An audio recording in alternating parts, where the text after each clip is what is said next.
Hello, hello, hello, and welcome back to another episode of Child Please Podcast. I am Regina Weathersby, And I'm Erica Simpson. and we are so happy that you joined in again today. We are hanging out in the beautiful city of Silicaca, Alabama, at the Beauty Bar, and we have a very good topic today. Erica, what we talking about today? So today we're talking about the silent killer. As you all may know, September is Gynecological Awareness Month. So today we're gonna zone in on ovarian cancer, which is known as the silent killer. This episode is very dear to me. My husband's mother passed of ovarian cancer, and today we have a special guest. Her name is Whitney Wheeler. We went to high school together. We were friends in high school. We were in the band in high school, and so I'm just excited, and I'm gonna just let her tell you her story. Welcome, Whitney. Hello. Like they said, my name is Whitney Wheeler. I am the owner of Whitney Wheeler Fitness in Silicaca. I'm also over the color guard still at Silicaca High School. I have two boys that are 14 and 11, and I'm happy to be here today. Thank you so much for being here. So just let's jump on in it. Tell us your story. Tell us Okay. your story. Whitney is a survivor of the silent killer, so we just gonna let her tell us her story, her journey, and how we got here today. Okay. My journey started back in 2018. I was sick off and on, had symptoms of gastritis. Had a lot of swelling in my stomach. I couldn't keep any food down. My periods were very irregular. So I already had two kids. So I went to the doctor normally.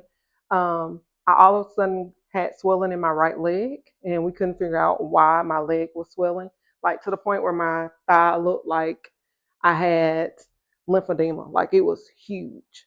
I went to the chiropractor. I had blood work done. I went to my regular GP. Nobody ever thought it had anything to do with my ovaries because my pap smear came back good. Okay. And so I went on that like that for a whole year. And it finally came, I started walking around looking like I was maybe 6 or 7 months pregnant. I was like, either I'm about to have a baby and I'm gonna be on that TV show. I didn't know I was pregnant. Or like there's something major wrong. So I went to the OB, just my normal OB at the time, and I was like, I need an ultrasound. And they did a vaginal ultrasound. I was laying on the table. All of a sudden, she cut the screen off and told me to put my clothes back on. So you asked for an ultrasound? I asked for an ultrasound. Only reason I asked for an ultrasound because I thought if I was pregnant, it will be my third pregnancy. You gain weight a little bit quicker with every pregnancy that you have. Mm-hmm. And I was like, they're not going to do it. Just give me an ultrasound to see it's early on. Make sure there's nothing wrong if I am pregnant. And I wasn't pregnant. It was tumor. So let's go back. You said you asked for I asked for the ultrasound. So when you called to schedule an appointment, you just told them I need to come in for an ultrasound. Yes, I said I need an ultrasound. I said I've had a pap smear. My pap came back good. Mm-hmm. But something's not right. Like I need a vaginal ultrasound, not a regular one where they put it on your stomach. Mm-hmm. I need a vaginal ultrasound. Yeah. And it's a difference most people don't know between an ultrasound at a baby checkup and a vaginal ultrasound. Mm-hmm. And I needed a vaginal ultrasound. That same day after she did the ultrasound, she cut it off. She left me in the room for like 20 minutes by myself. And then all of a sudden they told me to go sit in the doctor's office, like her actual private office. And I sat there another 30 minutes before she walked in. So you had no idea? I thought I was having like quadruplets or something crazy. Like, why am I in this doctor's office? And she walked in and she was like, you have cancer. She said it just as blunt as that. I was by myself. I was 33 years old at the doctor's office just by myself. Wow. And it was a roller coaster from then. It was, you have cancer. It's called granulosa cell cancer, which means granulosa means that it's slow growing, meaning I had this cancer ever since my menstrual cycle started. So ever since high school? Ever since I was 10 when my menstrual cycle started. So it's slow growing. So this cancer doesn't present itself until it's ready to. So meaning every time I had my cycles were horrible. Like most people's cycles are horrible, and they tell you, they put you on birth control. Mm-hmm. It's gonna regulate. My cycle never regulated. Like I bled for a whole month one time, and she said it's just kept growing and growing and growing till eventually it was big enough for it to cause symptoms. Yes. So that's a lot to digest, but It I'm gonna is. go. It is, because I'm like, rarely am I Yes. speechless, but Yes. so, because in the doctor's office, In the doctor's office, she literally just walked in and was like, there was no buffer. She said, "You have cancer," and I asked, "What type of cancer?" Because saying you have cancer to me, I mean, I know I'm in the gyno office, but I mean, that doesn't really mean that I have ovarian cancer never crossed my mind. If anything, I thought she was going to say cervical or something like that related, but no, ovarian cancer. Wow. From that point, I mean, it went from that to you have cancer to I need to go get all this blood work because you need to have surgery. Like it wasn't a buffer in between. So, because I know we talked about in August maternal mental health, but like, so yes, they told you had cancer, but like they just dismissed the mental health piece. Like that's enough to send somebody into like psychosis, just to be upfront. It did. I mean, I was by myself in Birmingham. I had to drive home. I couldn't even call to tell anybody over the phone on the way home. Like I was just, and I'm not new to the word cancer. My mom had cancer, so I know what that means to have cancer. So you telling me, first of all, I have ovarian cancer. So I didn't even have time to process that because it went from that to blood work to you have surgery in 2 weeks. We blah blah blah blah blah. It was not no processing at all. So when she came in and said you have cancer, because most times like you have an exam, but before people can officially, I thought, diagnose cancer, it's a biopsy. No, not when it's on your ovaries. That's the only type of cancer that can come on your ovaries. It's ovarian cancer. And evidently the blood work confirmed it. You get a test called your CA-125. That's your cancer marker. And so it was skyrocket. It was so high that I had to have surgery in 2 weeks. Wow. Yeah. And that's from that day to my surgery date. It wasn't any processing. It was just things I had to accomplish before then. Like I have to get these things done because I have to have surgery. So like what just went through my head, because like as we talk, our focus is maternal health. So you told me I've had cancer. I'm 33 years old. So essentially you have told me I can't have any more kids. Correct. Like, so you just didn't hit me with everything just like that. Right. Okay. Yes. And so not that I was planning on having any more kids, but the fact that I knew that I couldn't. I think that's always the problem. Like even in my situation, I hadn't planned on it, but let that be a decision that I made. Yes. And it's a whole different ballgame when that decision is snatched from you. So I did take in those 2 weeks, I took the time, my initial surgery, because I had more than one. My initial surgery was just to take out that tumor in that fallopian tube because one, I didn't want to go straight into menopause. I was 33. I didn't want to do that. And then I was like, I'm not married. I may want to get married and have a child. I still wanted that option to be open. But it didn't work out that way. It didn't work out that way. My initial tumor was 10.5 pounds, 18 centimeters long. It was the size of a baby. That's why I was walking around and I looked like I was about to have one. 10 pounds? It was 10 pounds, 18 centimeters long. How was the pap smear normal? So ovarian cancer does not show up on your pap smear. Your ovaries, your pap does not go up that far. So the only way you'll ever know is a blood test, the CA-125, or a vaginal ultrasound. But you knew just because you knew yourself that something wasn't right. Yes, I always tell women, you have to know your body. Mm-hmm. You have to know when something's not right. And I was not going to let them just keep telling me. One, my pregnancy test did come back positive. because when you have cancer, ovarian cancer, it sends off that hormone. And so it's telling your body that you're pregnant, but you're not pregnant. You have an ovary. The ovary, you have the tumor that's on the ovary. So yes, So pushing on the ovary is making it release that hormone. So I had a positive. I already knew I was pregnant. I was just going really there to get confirmed. I mean, I took a test. Okay. Yes, I took so a you test. were pregnant? I wasn't. Okay. I wasn't. But she thought she I was. I thought I was. You were. I mean, that's why you asked for because let's just go and wrap this up. Yes. I already took the test, but I need y'all to know that I am. I just thought it was multiples because my HCG level was so high. Mm-hmm. I thought it was multiples. So that's why I asked for ultrasound. Like I already took the pregnancy test. It said positive. I took the one in the doctor's office with the urine. It was positive. Oh, wow. I need an ultrasound. Because there's no way, even though my cycle was irregular, that I should be this far along. I thought it could have been like ectopic outside, or it could have been something wrong, but I never would have thought it was a tumor. Yeah.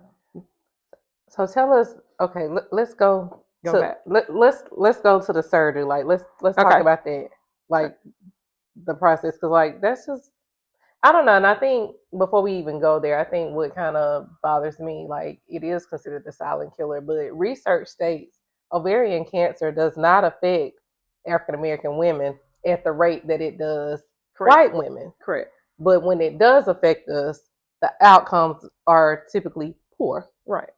And, and it goes back to, like you say, having to be always in a mode of, and, sometimes they describe Black women as the angry Black woman, but it's not so much angry, but you always got to be in the mode of defense. You always got to be in the mode of advocating for yourself, because, again, had you not said that, like, I mean, you walking around here looking like you having quads, you're swole. I shouldn't have to tell you to let me have a vaginal. Right. Right. And again, as a Black woman and a woman in general, going to the doctor, even though my gynecologist is a woman, it's still different for me to say, hey, which is still strange because I wasn't dating anybody to be pregnant. So let's throw that. Let's throw that out there too. And I'm like, so you walk around with baby Jesus. I'm like, I was like, okay, something is not, but I knew it wasn't right. My hair was thinning out. Mm-hmm. I couldn't eat. I was tired all the time. And no, those do work with pregnancy, but I've been pregnant twice. I know what that feels like. And it was something different. And I just had to keep advocating for myself. I changed doctors. You did? I did. The first doctor I went to, she was like, you're fine. I don't think you're perimenopause. And then I went to the second doctor that gave me the ultrasound. I just want to take a minute to say that I'm proud of you. Mm-hmm. Because most people stop going to the doctor, having conversations with the doctor. Mm-hmm. That can be an intimidating thing. Right. Mm-hmm. And so the fact that you were like, I know me, and this is not right. Right. You took steps that most people would not have taken. Right. To find out what was happening, and it probably saved your life. Yes. Yes. So that is truly commendable. Right. That you were able to have the confidence to advocate for yourself, but that comes from knowing yourself. Right. And that's a thing too. I think you just said, Erica, that you really have to or it might have been you, Whitney, really have to know your body and know what's normal for you and what's not normal. And when it's not normal, you don't let anybody convince you that it is. Right. When you Correct. know so. Yes. It's advocation is very important. Knowing your medical record, keeping your medical record. When you go to the doctor, you need to ask for a printout of whatever they did that day so that you always have it, because what happens is now they use this portal, but I need a paper copy. Mm-hmm. I need to know if I go to the ER that I can take something like, I have this, this, and this. I'm on this kind of medication. I'm taking it for this. I'm taking it for that. Like, that is very important. Like, my doctor's like the closest people that I know. Like, I have all their personal cell phone numbers. Mm-hmm. So you got to find doctors where they just don't think you as a chick and they actually care that what happens to you. Yeah. So, well, tell us about the surgeries and just that. So the surgeries, the initial surgery, I did have It started on my left side. I had the left ovary removed because I wanted that option to have. I mean, I wanted the option to have kids. Mhm. Not that I was going to have any more. So I had that surgery. The surgery was successful. It was, it wasn't as bad as I thought it was going to be. I was in the hospital overnight. I came home. I thought everything was good. They got it all. They at the moment they said I didn't really need any treatment. They caught it early. It hadn't spread anywhere. Um, and they was like, "We'll keep an eye on it." And I was like, "Okay." I recovered. I went back to work. It was a month, maybe 3.5 weeks later. All those symptoms started over again. I go back to the doctor. I have another ultrasound, and I have another tumor on the other side. That quick. But you just said, and like you said, I know you wanted the option to have Right. a baby, so they only took one. Right. But if this tumor is releasing these hormones in your body, Right. I don't understand why that wasn't a conversation. Yes, that may have been something that you wanted, but from a safety perspective, that's a conversation that should have been had. Like the chances of this coming back. Right. And we did have that conversation, but they would never thought it would have came back that quick. Mm-hmm. So evidently, more surgeries you have, if you have things going on, the most surgeries you have, they're open your body up for different things. Gotcha. I don't know if people will tell you that. Mm-hmm. So 2 weeks later, I had a radical hysterectomy. I had the other fallopian tube removed, and I had a full hysterectomy and part of my omentum, which is that thin layer between your stomach and your vagina. And then that's what all the other issues I had came from. So I had to have 2 surgeries in less than a month to get rid of the cancer. And then it left me with a lot of other issues that I didn't expect to have. It's a lot. I know it's a lot. It's a lot. And the thing is that the cancer, it was a horrible thing to go through, but it's the things after that. The collapsing of my bladder. My bladder didn't wake up. I had to go to pelvic floor therapy for a year. I had to calf myself for 6 months. It's those things that nobody told you that was going to happen. To this day, I have a stimulator in my back that tells my bladder when it's time to go to the bathroom. Wow. It's those things that won't ever go back. And that was surgically implanted? That was surgically implanted in my back. Because, when they put you to sleep your bladder stops because they have a catheter in you. Mm-hmm. My bladder never woke up. It doesn't function on its own anymore. So for 6 months, I had to calf myself everywhere. Football games, baseball games, at home. I had to learn how to do it myself. My mom had to do it after I had surgery. Those are things that I wasn't ready for. Driving to Birmingham to Therapy South every week, 3 times a week for the pelvic floor therapy, just so I could function. It's those things that cancer takes for me that people don't talk about, not the actual cancer. Mm-hmm. What advice would you give to women? Girl, it's so much. I just got thrown off. And like I said, I don't normally crowd me podcast, but I'm in a place right now. What advice would you, just looking back, and you did so many things right? What are some things you would tell women to look for? Or I would say for me, the signs was my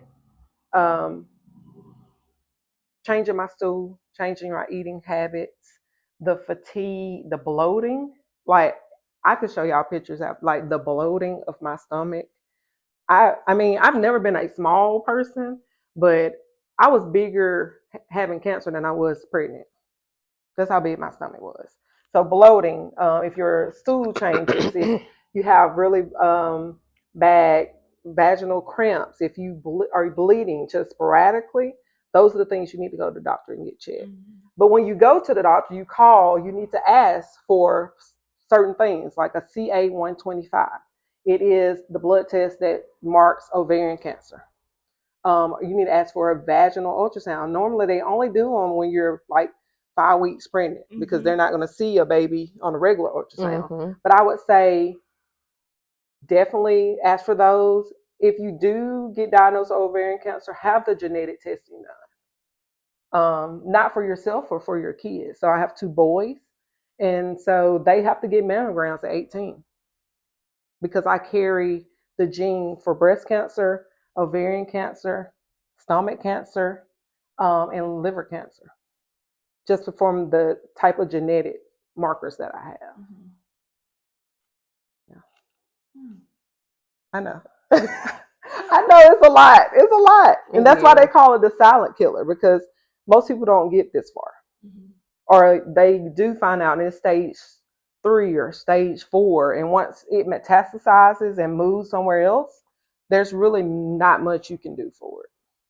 I wonder how much of that is people just kind of putting off the symptoms or thinking maybe it's something else. Just like you said, your doctor said, oh, it's just perimenopause. Mm-hmm. And so people know that, as you get older, your body changes. Right. You have these different experiences. So I wonder if that plays a part in it. It plays people just feel like, okay, my body is just doing something different now. Doing something different and just not having the knowledge, especially in the Black community. We're not going to talk about the things that are wrong with us. Mm-hmm. I didn't go to my mom because she's going to be like, girl, you pregnant. But I didn't go to her. I didn't go to my sister.